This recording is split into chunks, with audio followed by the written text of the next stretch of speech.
All right. Nobody talks about the Seahawks that much nationally, and that's what we do on this channel. This isn't our first channel. We have Sports Talk Detroit as well, but we're trying out of the spirit of Detroit to give love to these teams that don't get a ton of national attention. And I feel like the Seahawks are one of those teams because they quietly had the perfect offseason. We're going to talk about that in this video. If you like what we're doing, please subscribe. If you're a Seahawks fan, subscribe. This won't be the last video. There'll be many more to come. But let's just take a look at some of the specific genius moves, because when you look at their roster, it has become so complete, except maybe the defensive line, maybe a little bit. But it is just really, really amazing to watch how the Seahawks have completely regenerated their outside. And I thought about naming this video the one thing the Seahawks have that is better than everybody else, and it is the outside. Their wide receivers and their defensive backs are out of control. They truly are. And the rich just get richer. So let's look at some of the things that the Seahawks did. You need to get some love in this. They had 2 first-round picks. They had number 5 and number 20. First off, they messed up Detroit's plans big time by going Devin Witherspoon at corner, because that's who Detroit was going to take at 6. I'm telling you right now. But they went with Devin Witherspoon. And then somehow Jackson Smith-Njigba falls to them at 20. Now, many of you have probably seen the video of Jackson Smith-Njigba. They're saying beating Devin Witherspoon. No, it was a rub route, and Witherspoon couldn't catch up to it, but it did a couple of things. It shows you that Smith-Njigba is faster than you actually thought he was. And it also shows you that he has the ability to play inside. He has the ability to play outside. He is a different threat than I think all of us thought he was at Ohio State. And here's what's going to make me say this and why you should be excited about him. I'm just going to do a quick little rant on Jackson Smith-Njigba. Jameson Williams at Alabama was a monster. He was a deep threat, took the top off the defense. Go watch his Ohio State highlights. He was held to a bunch of out routes and just smaller catches that weren't a bunch of deep bombs because of other guys that were good on the team. Jackson Smith-Njigba is phenomenal in the slot. It doesn't mean he can't play outside. He can play everywhere. So when you have him and Lockett and Metcalf's outside, we all know that. But all these guys can do multiple things. It's very multiple.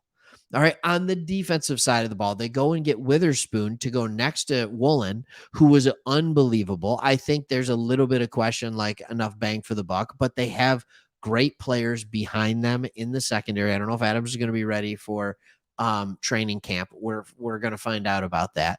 But they have a lot back there. You bring back Bobby Wagner. There are some things that were done. So your draft was solid. By the way, a couple other things that I love in this draft. Zach Charbonnet started his college football career at U of M, went to UCLA. Now he's staying on the West Coast. Walker is great. He is a phenomenal running back, but you need a number 2. And we all know that the Seattle Seahawks, they lost Rashad Penny. So when Penny goes out, but then you get Charbonnet in, it's like, okay, great. And hopefully Charbonnet brings even higher ceiling, even though, don't get me wrong, Rashad Penny was good. Wrong side of 27. Can we say wrong side of 25 for running backs now?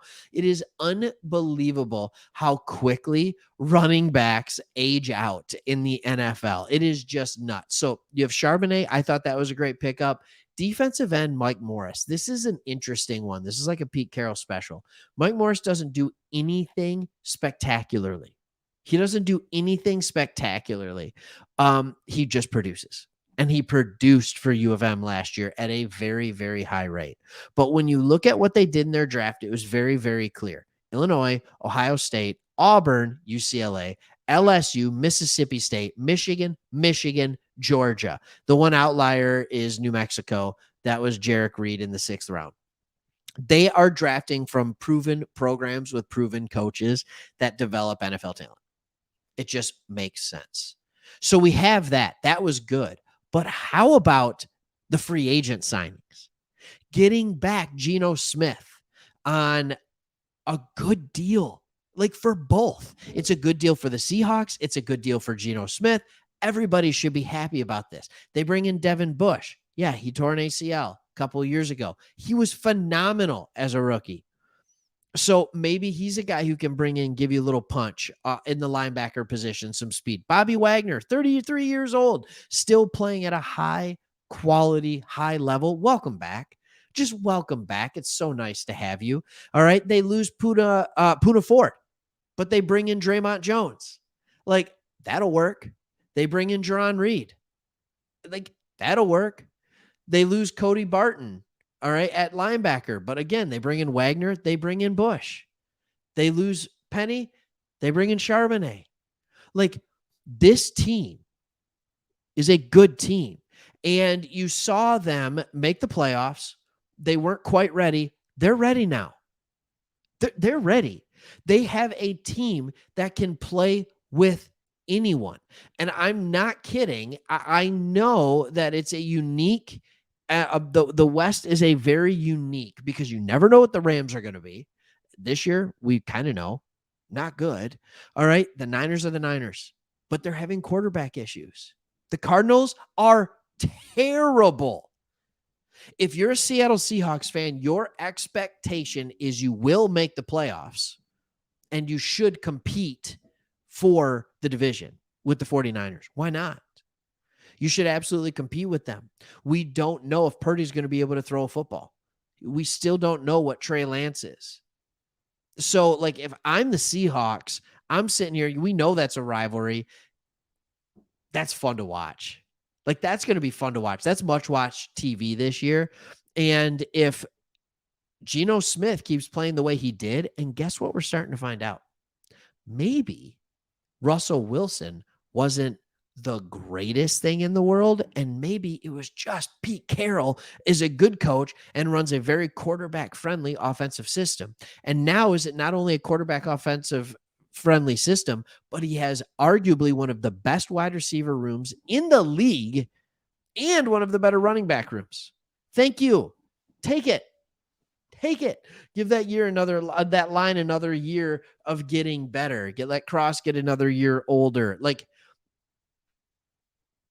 Seahawks fans, reason for optimism. And I'm saying this and I'm excited for you all, even though you winning in week 17 kept the Detroit Lions, whom I love, out of the playoffs. So that's a bummer.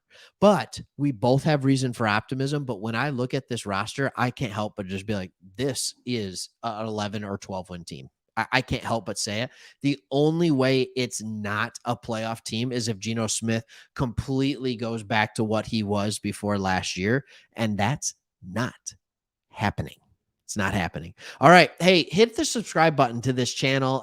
We're here, Sports Talk Extra, putting out videos as much as we can. We love the smaller market, or at least not as national media teams. And shout out to the little guy.